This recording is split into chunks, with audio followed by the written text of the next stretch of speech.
ఆడు ఇంకా అందులోనే ఉద్యోగం చేస్తున్నాడా? ఆ? అదే ఆ ఫ్యాక్టరీలోనే ఉన్నాడా? ఆ ఫ్యాక్టరీ నుంచి చేస్తున్నాడు. అందులోనే అయితే ఆడికి ఎవరు పిల్లలు ఎవరు బావా? సూర్యనారాయణ గారు పెద్ద కొడుకు.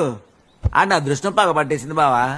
హైదరాబాద్ లో ఐటీ ఉద్యోగం వచ్చింది, పెద్ద జీతం, 40 లక్షల క్యాష్, 10 ఎకరాల పొలం కట్నంగా ఇస్తానని రెడీగా ఉన్నారు. అయినా మన ఊళ్ళో అన్ని తలదన్నేవాడు ఎవడు లేడు బావా. వాళ్ళిద్దరు ఊగుతోటోళ్ళే బావా. ఊరుకో బావా నువ్వు మరీను. అయినాడికి మేనరకం ఉంది.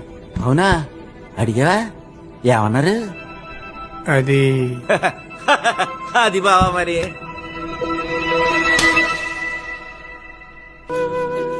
ఒకరినొకరు తలదనుకోవాల్సిన అవసరం లేదు.